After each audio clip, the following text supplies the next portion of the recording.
This is the first in what I plan on being a series of videos looking at the tents I use most, the tents and the shelters that I use and like most.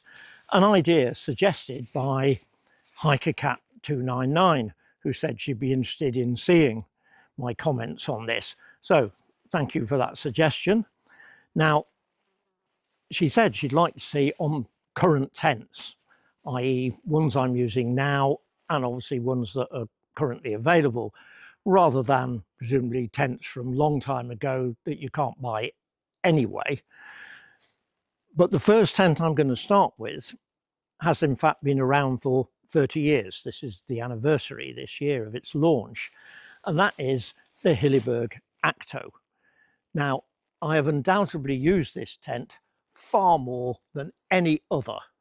I got one the year after it was launched, and I took it on my walk over all the Munros and tops, on which it was used for 85 nights in a mix of weathers, including many storms, torrential rain, high winds in the Scottish Highlands, and it was great. It performed perfectly throughout. I never had any doubts about it. Since then, I have gone on to use it many times. TGO challenges, the walk across the Scottish Highlands. It's been to the Grand Canyon in Arizona, the White Mountains in New Hampshire, and many other places. So I say it's had hundreds and hundreds and hundreds of nights use. More recently, it's been the second iteration of the tent that I've used, which is essentially, it's the same design. There's a few tweaks, which I'll show when I pitch this one. So far, the new version has had not quite as many nights use as the original, but it's still holding up well. And one reason for that is the quality of manufacture. It's European made. Hilleberg is really good at making tents well, but also the materials they use. They're really good at selecting materials that will last, including fly sheets and especially ground sheets with high hydrostatic heads. With the ground sheet, that's particularly important. I feel these days too many tents have ultralight ground sheets, which is great, except they then recommend that you need to use a footprint under them to protect the ground sheet. In my view, a ground sheet should not need an extra. An extra, of course, that adds weight, and if you have to buy it separately, adds cost. Hilleberg ground sheets do not need footprints. I have never had any leakage through a Hilleberg ground sheet. And I say, even after 85 days use on the rough ground of the Scottish Highlands, my original Akto ground sheet, well, it's still waterproof now. I used it earlier this year. Anyway, this is the Akto. I don't carry it in this big long stuff sack because the poles are that long. It's much easier to put the poles down the side of the pack, and then you can squash this a lot more. It comes with 10 pegs. I add 4 or 5 more just in case of loss or breakages, which does happen. And when I weighed this, stuff sacks, extra pegs, everything, it came to 1.77 kilos. So these days, that's not that light for a solo tent, and it certainly is a true solo tent. You wouldn't be able to squeeze 2 in here. However, it has got the durability and the performance, which is much better than, well, most lighter weight solo tents. I think the weight is justified. Anyway, I will now show you how I pitch the Akto. Having decided on a suitable pitch for the Akto, the first thing I do is assemble the pole.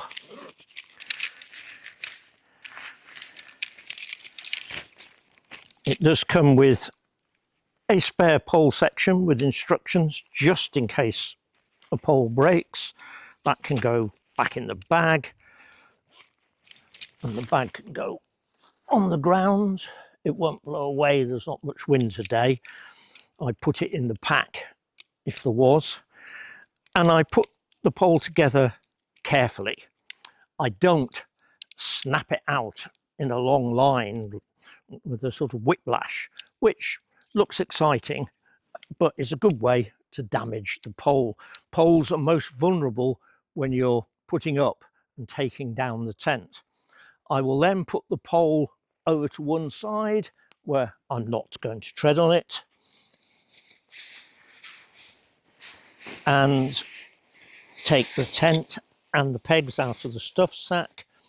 I'll put the pole bag with the spare section inside the stuff sack, and again, if it was windy, this would go in the pack so it can't blow away.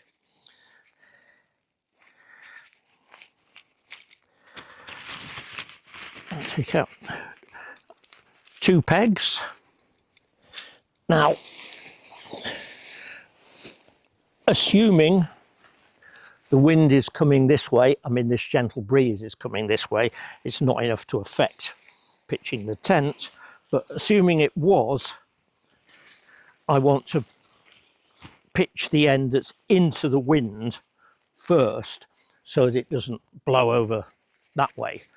So I would shake out the tent, make sure the door is the side I want, away from the wind. Normally in this case, I want it pointing towards the camera purely for the sake of this video.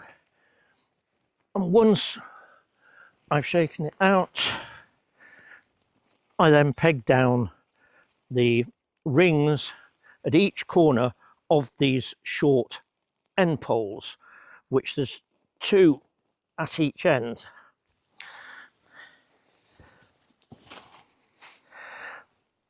This now ensures that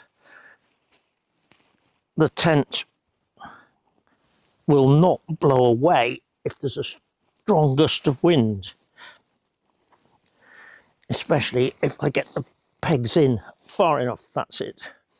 So this is now securely pegged down. Next, I will take the pole again, go round to the front of the tent where there's a gap at the bottom of the pole sleeve, and the pole can be slid through the sleeve until it nests in the reinforced far end, and then pushed up, which raises the tent into a socket here. Once it's in the socket, there's a little buckle, you can tighten that up to tension it.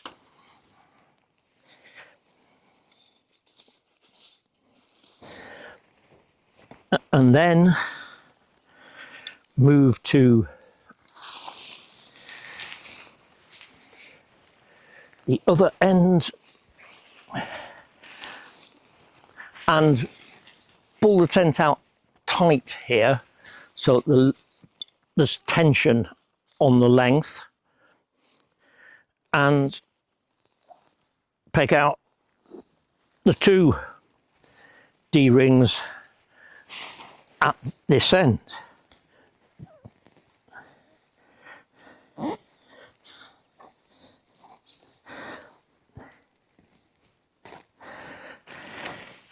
Now, as you can see, you now have a shape to the tent, but it's not exactly usable. You need another 4 pegs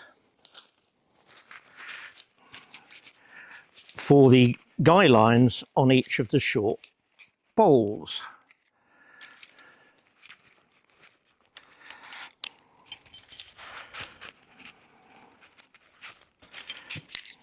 Oops.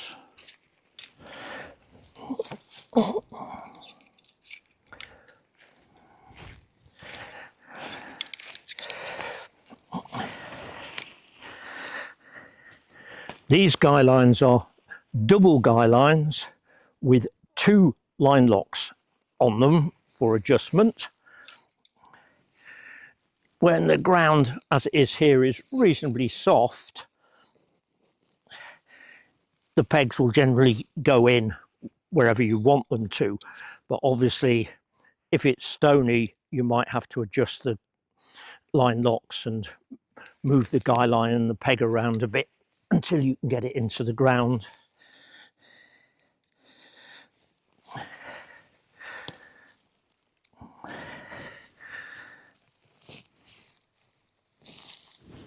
And there may be some adjustment to be done to get the end panel flat, but that looks fine at that end.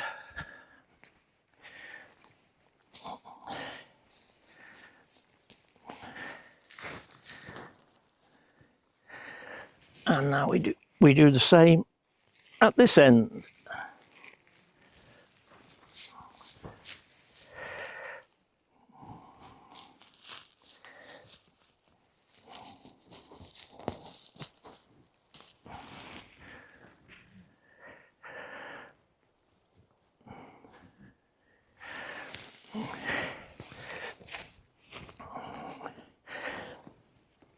Now, the tent is now up and usable on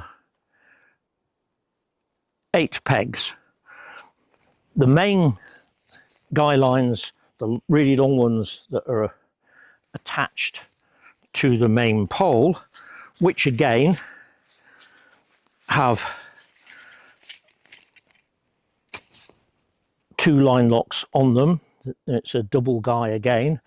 These are only necessary if it's really windy.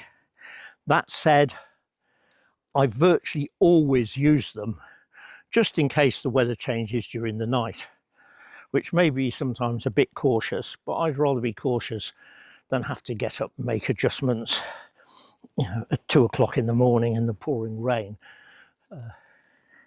Because what these do is they tension the pole and give more stability.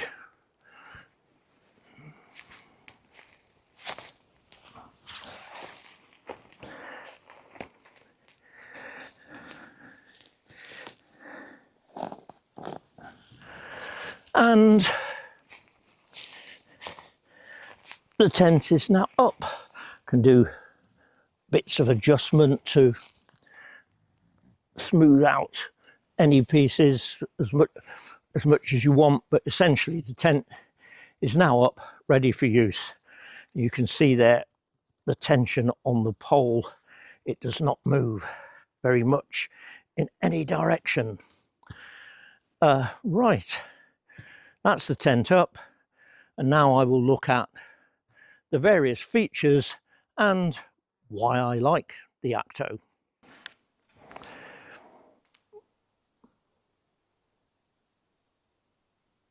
The Akto is designed as a tent for year-round use, so it has a ground sheet that comes right down to the ground all the way round, which is great for weather protection.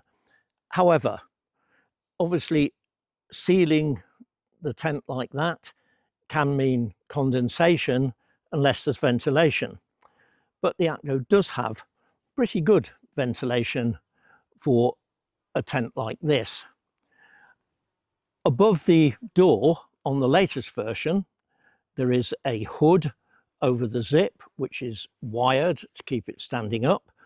Now, this wasn't on the original version, and I can't say that I really missed it, but it is useful. It means there's a short zip underneath it that goes that way, and then there's the main door zip, which means you can have a panel like that hanging down, so you've got airflow and rain doesn't get in unless it's coming sideways like that. But basically this protects the top of the door, so you can have some ventilation there. And it's easy to adjust from inside. easier than from outside, in fact, because you can see what you're doing. The main door zip is two-way, of course. This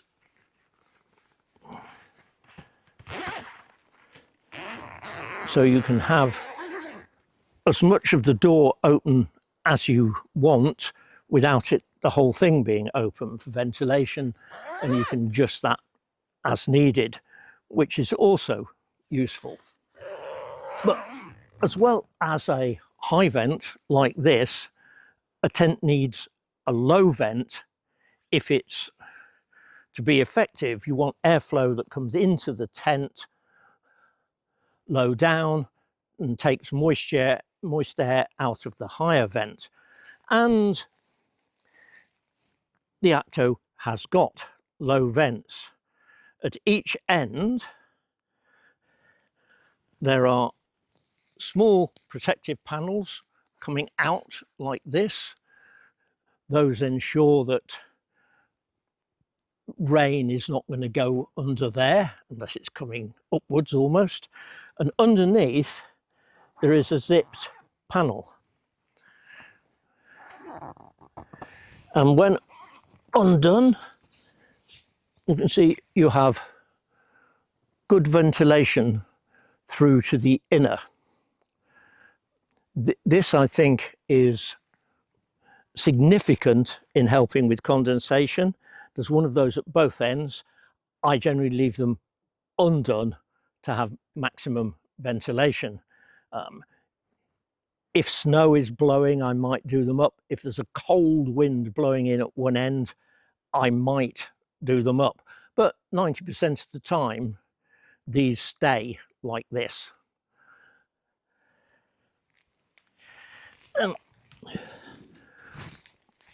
Moving round to have a look at the door.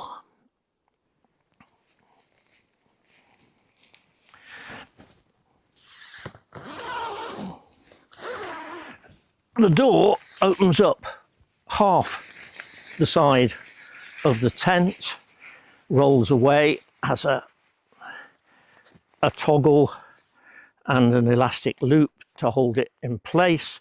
These are toggles quite big, so it's easy to use, unlike ones on some tents. It's also in a position where it does hold it out of the way. Some tents you find they're up here somewhere and all of this sags down. So that's only a small point, but it's one of the things that Hilleberg do, which is look at small points. The inner tent has a big double zip door.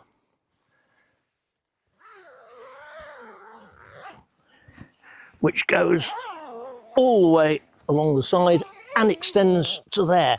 So you can have a huge opening. I usually leave this open as well. It also has a mesh panel here, again for breathability, but if it's really cold or the snow coming in, you have got a Velcro solid panel, so you can close that up and really keep all the warmth in. Again, that is something I rarely do. In actual fact, I normally have the inner door open, except when midges are biting, because I prefer the feeling of extra space you get. Again, you've got the same big toggle and elastic for holding the inner door like that. The inner space. The inner tent is roomy with good headroom in the middle. I'm 5'8", and if I sit in the middle of the tent, you can see I've got a fair amount of space above my head. Hilleberg give the measurement to the highest point as 93 centimetres. That, of course, there's no mat. I'm not sitting on a mat, and obviously a mat will raise me up a little bit, but I haven't yet found a mat that was so big that I had a problem with the headroom. However, I will admit someone of 6'4" might not find this quite so good. In terms of length, I can lie down fully stretched out and have space at either end to put clothing and other things. It's a long tent. There's also plenty of room over here at the side to store gear. And I find for me, this has got easily ample room and I'm quite happy with it. In terms of features and performance, I have no criticism of the Akto at all. The only things to be said about it are, first of all, yes, it is expensive, but you do get a tent that is really durable and will last a very long time. If you're going to camp regularly, particularly in storms, particularly all year round, this is a great choice. And the other thing is, of course, the weight. 1.7 kilos or 1.77, with stuff sacks and all the pegs I carry. It's not that light for a solo tent. But again, what you're getting is the performance and the durability, which a lot of lighter tents do not have. And I'd say it's a good trade-off. Again, if you only camp in summer in good weather, the Akto is overkill. But if you're going to be camping at other times of the year as well, and you're going to camp in storms, high up, in torrential rain, perhaps in snow, and you want a solid, reliable shelter, then the Akto is a very good choice. And after 30 years of use, I can say that it's definitely one of my favourites. Thank you. I hope you found that interesting. And if you do, perhaps you could press the like or even the subscribe button. Now let's have a look at taking down the Akto. In reasonably calm conditions like this, it's not a problem, but I will take it down as though it was very windy. This is a point at which a tent can easily get damaged or even blow away, so care is needed. It's always tempting, if it's really pouring with rain or the wind is howling and it's cold, that you just want to get the tent down as fast as possible, stuff it in the rucksack and get moving. However, if you don't want to damage the tent, you still need to take care. So with the Akto, this is what I do. I always start by unpegging the guy lines, front, back and at the sides.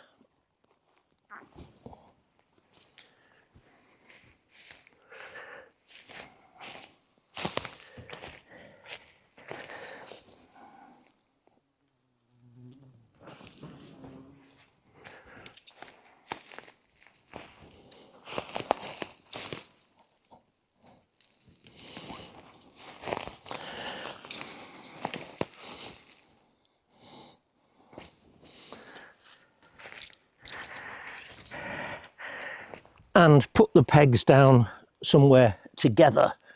Don't leave them lying when I've pulled them out. That's a good way to lose pegs. And once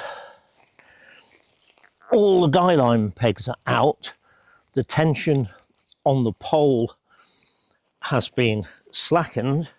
So leaving the ends pegged in, the next thing I would do is release the tension a bit more with this buckle, slip the pole out of the socket so that it goes down flat,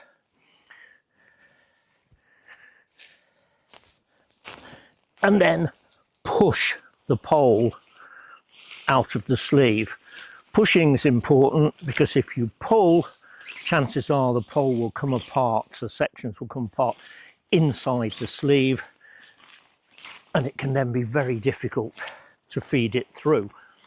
Doing it this way the sections don't come apart. Then once the pole is out, I fold it up immediately, and this is to ensure that it's not lying on the ground and in danger of being trodden on. And I then put it in its stuff sack, find the peg bags. In the tent I always keep all the stuff sacks together, so I'm not searching around for them. The smaller ones can go in the main one, and the pegs can go in there, so I'm not likely to lose them.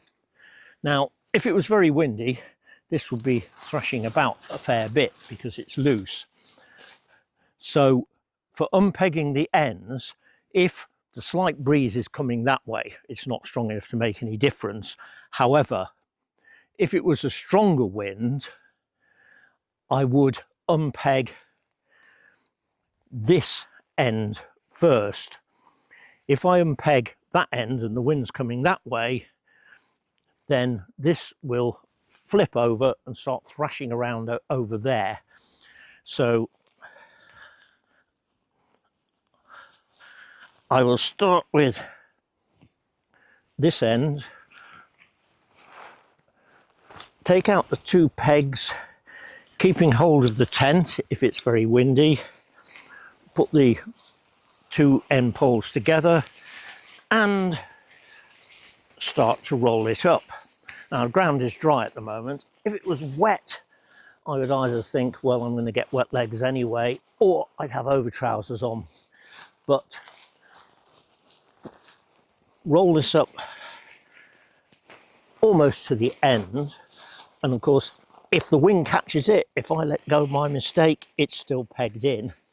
And then take out these two pegs, keeping hold of the tent so that it can't blow away, put them with the other gear, and then put these two together and finish rolling it up. This way I shouldn't lose control of the tent in stormy weather. I'll say in reasonably calm conditions like this, it doesn't matter. And then the tent goes into its stuff sack, so